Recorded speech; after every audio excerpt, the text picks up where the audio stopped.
Are you living as a son or as an orphan? As men, we can get really good at knowing a lot about God, even at doing a lot for God. But we can miss living life as father and son. Us as the son, us doing life with God. I'm Alan Arnold, and you're listening to the Ransomed Heart Podcast. And this is the first of a two-part series on sonship. In this conversation, Morgan Snyder sits down and talks with John Eldridge, Craig McConnell, and Bart Hansen about what it means to be a son. This was originally recorded in 2014, but we've never featured it on a podcast series before, and I really thought you would enjoy diving deeper into the waters of what it means to be a son of God.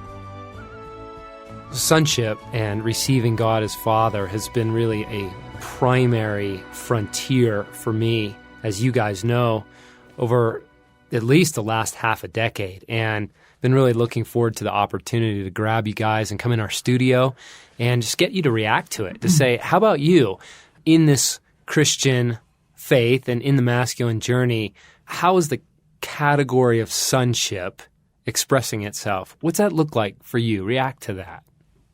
You know, Morgs, I've been a little embarrassed, frankly, by your session, or rather by my reaction to your session, because we've all walked in this message for a while now. I mean, we've got some miles together, and yet I feel so young in this particular area. Like, I get Jesus. I love Jesus. I think I have a relationship with the Holy Spirit. But Father? And so this feels fairly new for me, which I think might be a little bit of a surprise for the guys listening to this. But I get it. I love it. I want it. But I took the opportunity of that embarrassment to just kind of go ahead with that a little bit. And I think what I'm more aware of right now is actually how much devastation has been done to the category of father in me, from my experience, from my father. I think I'm more aware of that right now, and yearning and, wanting and experiencing some things with the Father. But I feel like I'm on the front end of this, frankly. Yeah, I can echo some of that as well, John. Morgan, your teaching on sonship has brought a new category for me, because as I go back into my story, I think most of my life was fatherlessness.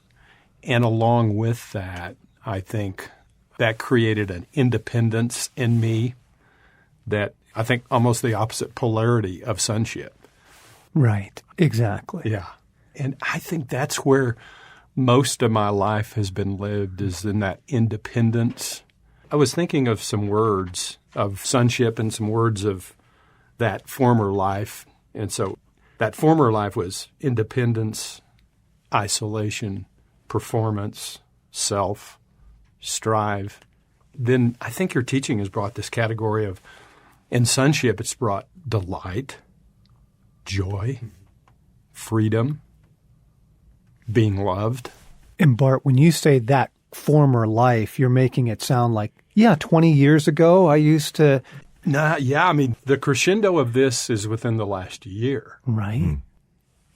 Right. So I think it's important. It's so fresh. I think it's so fresh. Yeah. We're not talking, 20 years ago, I used to be that guy. Right. Well, it's affirming to hear that from you guys, because I teach this, I live and breathe it, I pray for it daily, and yet my daily experience, I feel the ebb and flow. I mean, if I'm just fully candid, there are moments and there are hours and experiences where I feel this goodness, the anticipation of his goodness. I feel his provision. I feel his affection.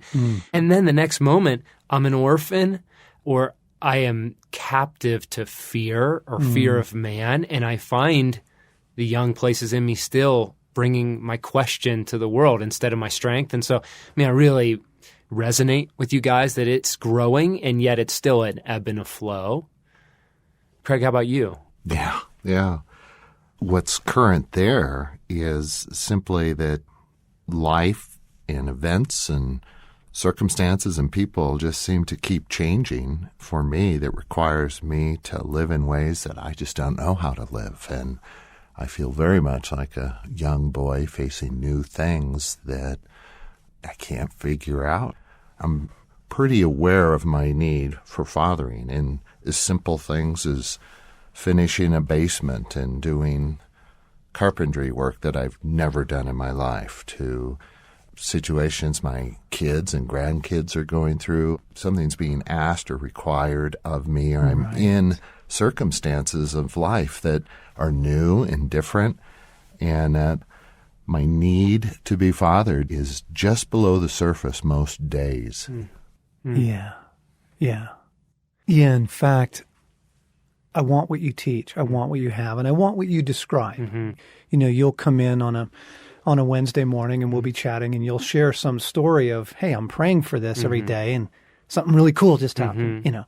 And God has come to me in a kind of surprising category. Rather than me beginning to like really experience fathering, what God has done is he is trying to use my heart for my sons to show me something of his heart for me. And like, what? Whoa. Because my heart for my sons, like, I get that. Yeah. I mean, Yes. I'd do anything for my sons. Right. And what Jesus is trying to help me to understand the Father's heart is, he says, right, John. Exactly. Like your heart for Sam, Blaine, and Luke is your Father's heart for you. And that is, that's rearranging categories. That's just blowing me away. I'll bet you each of us, because we're parents and or grandparents, could say that same thing about how God is just using our children just to reflect and speak to us of his heart, right? Is he? Oh, yeah. Yeah. I mean, this is kind of new for me in terms of relating it to the Father. Right. Yeah. One of my daughters and her husband, they're adopting through foster care, in addition to their two biological daughters. And for them to do that has really rattled me, because there was nothing in me at that stage of life that wanted to take on adopted kids and all the problems conceivably that could come that way. And I remember asking John, my son-in-law, John, why are you doing this? And he says, I can't stand the thought of kids not having a father. And I just thought, wow. Yeah, I'm learning from my son-in-law, who's 30 years younger than me, something of the heart of God. And since then, just seeing this whole adoption process for one who was adopted, like you, John, I'm just stunned and amazed at the heart of God for his children. That's helping me get there. You know, it's that's the piece that God's using for me. That's helping me get to your message, Morgan. It's, you know, I can look at my own heart as a father and go, wow, really, God? Like, that's your heart for me? That's huge. Whoa, really? Yep. Yeah, I totally resonate with that. My kids are quite a bit younger than all of yours, and so my little Joshua's 9, and he loves football. And I don't. I'm not that into it, but he does. And what I love is hunting and wilderness, and he does too. But I'm aware, projecting into the future of high school, when he's finally old enough and strong enough to be out in the field on those big hunts with me, that's during football season. And I find this tension inside of, wow, there's something in the little boy heart of my son that comes alive. Watching football, playing football, every day I ask him how school was, and I just get a report of how football went at recess. I mean, that's all I hear. But what I find is all I want to do is support football. When I'm in God, there's something that says there's some beauty, some strength, some glory in him that I just want to foster, and I'll take whatever cost comes along. And I mean, even the emotion wells up as I think of that story, because you're right, John, to think that that's what the Father feels towards us, that there's something in us that he's vested in, and he will stop at nothing to see it come forth. That's just been so hammered in our lives. I mean, what I'm hearing in you, what I'm hearing in Craig, the story I just shared, Bart's heart for his son, Chris. It's just easy to say, I want to bless you. Mm-hmm. Joshua, Yes. I want to bless you. Yes. Right? It's easy, right? Right. That comes easy. And really, God? That's your heart toward me? Because there's an awful lot of data Yes. in the in and out of life and the disappointments and the setbacks. And, we could all name physical suffering and hardship and pain. And, and it just attacks that belief Right. that I want to bless you. Yes. Easy. Yeah. Yeah. Yeah, John, I think your story just does wheel up something with me, with Chris. And we both have this incredible love of flying. And I kind of went into it alone, young, felt unfathered in it, and brought Chris into it. Now he's leapfrogged me in what he's doing, flying with the military and flying a monster machine and living overseas. And we had a conversation the other day, and he was just telling me some of the details of the flying. And I was just sitting like a puppy dog, just lapping up everything he was saying. And as you shared that, just that concept of our sons, of that's a glimpse of how the Father is, that really resonates with me. That's amazing. Yeah, really does. So let me ask you guys, how does that affect you? In other words, as that becomes more true, you observe your heart for your children, for your grandchildren, and begin to come into the belief that this is the Father's heart for you. How are you experiencing God fathering you these days? With me, Morgan, you know what? I'm absolutely loving this season I'm in.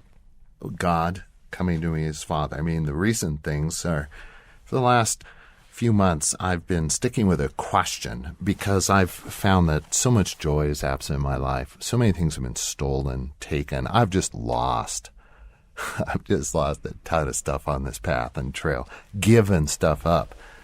And one of the questions that I got was, Lord, what would contribute to my being full-hearted, present, and passionately engaged? And I've been staying with that question, asking God to bring to me, as Father, joy and bring stuff back. And it's been pretty cool. 2 weeks ago, I had my first trout. Now, you guys aren't amazed, but let me tell you why that's absolutely amazing. You mean you caught your first trout? Yeah, smart ass. I ate my first trout since 1971. I had a bad LSD experience catching a fish, and I haven't eaten a trout since 1971. Oh my goodness! I've caught many, but I haven't eaten one. And Lori and I were out for dinner, and she ordered trout. I just felt like God kind of sit next to me, and he said, "Craig, it's time to eat that trout." So I had some of Lori's trout, and I'm going, man, this is good. I felt like God was giving me something that had been taken. Yes. Something back. And I haven't watched a baseball game since 1985. I was so tired. I just threw baseball away. I used to play. I used to love watching it. Knew all the stats and the stars and what was going on. And this year, I'm sitting down, and God says, I'm surfing, and I'm on the TV, and I'm going, I want to watch a baseball game.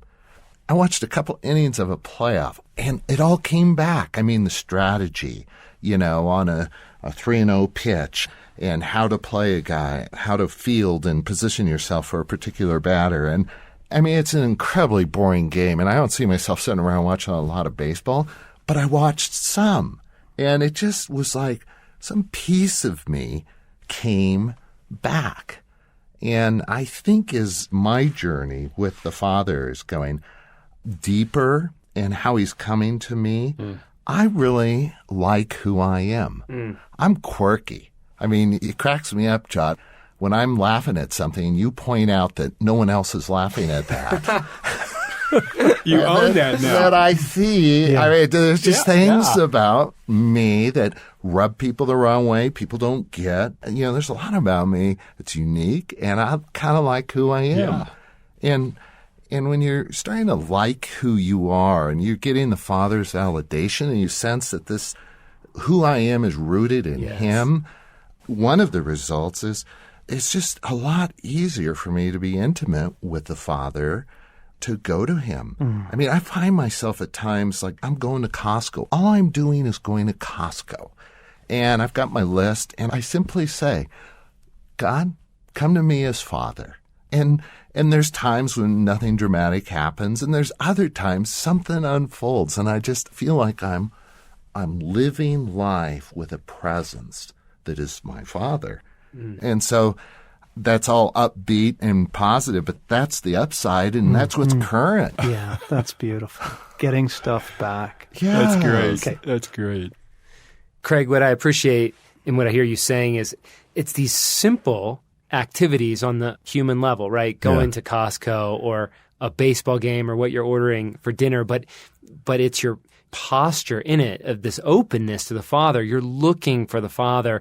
It's your way of seeing. And I think it sounds like you're describing something that's beyond identity, where we talk about in sonship, it's becoming a son compared to relationship, where you're relating to God as Father in your everyday life. Is that accurate in saying there's a shift from just identity to relationship? Yeah, I think, it's not every day, it's not all the time, but more and more, just finding the joy of being a son who is beloved and experiencing, his love, expressing itself in practical things and feeling invited to go to him with anything and everything throughout the day. Yeah, Craig, I was wondering when you were connecting that with Costco, if that gave you the ability to just spontaneously buy in Costco. Is that a little bit what that's about? Well, yeah, last trip to Costco, I overspent the budget. And the key here is got a hot dog with onions. Yeah, but God was so in it. Good. But God was in it. Big old fatty 1,200 calorie hot dog. Yeah. Craig, I love, split it with the Father. I love what you just said about the joy being restored to the Father. And I know in my life, God's taken me back into my story, and he's pulling out bits and pieces, and I'm retrieving joy from them again. So I love that story. Yeah, that's huge.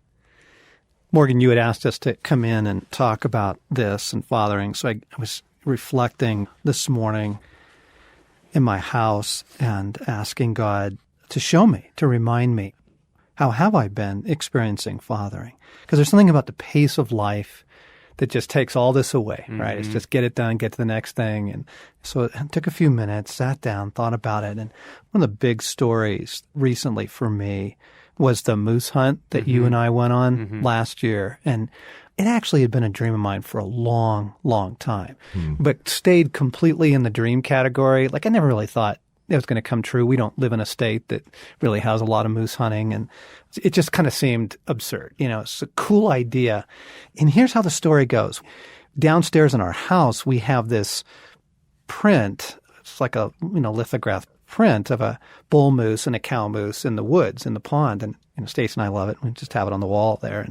And I was walking by it about a year and a half ago and just paused and looked at it. And I just simply kind of uttered a prayer. I just said, someday, that's it. That was my prayer. It was just to God, just saying, I'd sure love that. Someday, could I go hunt moose somewhere, in the world? But it felt like nothing more than that. And then as you recall, Morgan, like through just a bizarre, crazy series of events, you felt really constrained that God might have a moose hunt for us. And you just kind of brought that up out of nowhere and during a prayer time, and then you and I both get an email from a guy who actually leads moose hunts, and he takes, Christian guys out in the woods, kind of fellowship thing. And we're like, really? And he's able to do it kind of on a budget and figure out the numbers on that. And kind of one thing led to another. And one of the big crossroads was Stacy, like just that she would be behind that. She's not a hunter. She understands my joy in it, but she would never do it herself. And so I knew that, kind of crossing that threshold with her, she was like 110% behind it. And at each step of the way, I'm like, really? Really, Jesus? I'm sorry to admit the unbelief, but each step of the way, and God kept doing it. And then finally we're like, okay, we're going. I mean, we booked this crazy trip. We go to the Yukon to hunt moose. And here's what I was struck by this morning was I had to be open to it. Like I actually had to agree with his kindness. I had to agree. It just would have been so easy at a dozen different points in that 1 year journey of kind of getting the inspiration to actually getting into the Yukon. Yes. And man, so many opportunities to go, God's not in this. Yes. He doesn't want this for me. I guess what I'm saying is I was recognizing how many little agreements I had to make with, no, this is God's heart for me. No, he does want this for me. Like he was giving the gift. What was in the way was me receiving Yes. it. Right. Yes. Right. Right? Right. Well, John, I mean, standing outside your story, it's easy to say, of course, like, how could you not receive that? Like, that's your heart. That's what you love, makes you come alive. Like, you know, it's a lifetime dream. But when you're in it, it just feels different. I mean, like, contrast that. Contrast that to, okay, in that situation, something deep in you prevailed that agreed with the Father's kindness towards you.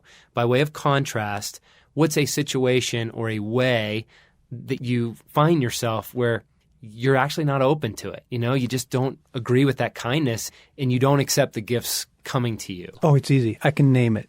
Just work. Just work. Like life's about work, you know. I'm a get it done kind of guy and I like getting stuff done. Yes. You know, I like at home or here, you know, at the outpost or in my writing career or whatever. It's just get it done. Just work. That's what it is. That's the unbelief posture is I just work, you know, and I don't pursue joy. You know, I'm embarrassed to admit it, but it's just easy to go, you know what? I don't want to be disappointed. So I'm just going to work. I'll just throw myself into my career. I'll just throw myself into, you know, get it done mode versus, Father, what do you have for me this weekend? Yes. You know, and we got a weekend coming up and Stacy's out of town and I've already got a list with a bunch of stuff on it that I would love to get done. Yes. But I haven't paused to say, Father, what do you have for me this weekend? Yes. That would be the contrast. Yep. You know, whereas with the moose hunt, there was this pause of saying, really? Do you have this for me? And then there were enough confirmations there that I could be open to going, okay, all right, well, I'm going to shift out of, you know, just get it done, just work mode, Yes. you know, and allow the blessing. Yes. Oh, that's great. John, did you recall when you were receiving this gift of saying, okay, I'm really seriously thinking about going, did you go back immediately to that point where you saw that image and you said, someday? Did that come back to you? Yeah, it did. It did. The Holy Spirit brought it back. Oh, that's so good. I had forgotten praying that prayer, but then as this trip began to become a reality, Jesus brought me back to that and back to a number of other things, just helping me believe. You know, just kind of help me with my unbelief. Yeah. He was just kind of... Yeah, and I think that's what's so great about, well, it's kind of sad that you and Craig and I at such a late age are discovering this, but the Father takes us back to these glimpses in the past and shows us that he has these things for us. Yes. Oh, big time. Yes. Big time. Yeah. And now I can. See, that's another interesting thing. Now I can go back into my past, given the framework Right. of fathering. I can go back and, oh my gosh, I can look at all kinds. I mean, Craig and I used to backpack together. I can go back to 1982 and being, you know, on the Kearsarge Pass in the Sierras and laughter and joy and goodness and go, oh, wow, well, that was fathering. I just didn't have the interpretive lens for it. Yes. So it's fun to be able to look back as well now Yeah. and go, Yes. oh my goodness, you were in that and you were in this and you were in that and you know, all of that. And it brings joy. Yeah. Well, and John, you're pointing out such a central piece of this journey with the Father. Like MacDonald says in Unspoken Sermons, he asks the question, how have we learned the Father? I mean, he says something really strong here where he says that it is better to not have known him than have learned him wrong. Yeah. That's pretty strong. And the invitation in there is he's saying we need to unlearn the way we have learned the Father and relearn the Father as he truly is. So I love that story for you of, it's a process of us unlearning all these ways we've related to the Father out of slavery, out of being an orphan, out of our independence, and instead we're learning him as he truly is, one step at a time. Yeah. We're going to pause here at the end of part 1 and pick up next week with part 2 on this conversation on sonship. If you're interested in more, Ransomed Heart has a great resource from Morgan Snyder on sonship and how to receive God as Father. It's one of our audio resources. It's free as a download if you're a tribe member. It's a 2-part series. The first is Morgan talking about sonship at our Wild at Heart boot camp. And the second is the conversation you're listening to now. So if you'd like to go deeper, I recommend that. And we look forward to seeing you next week for part 2 of the series on the Ransomed Heart podcast.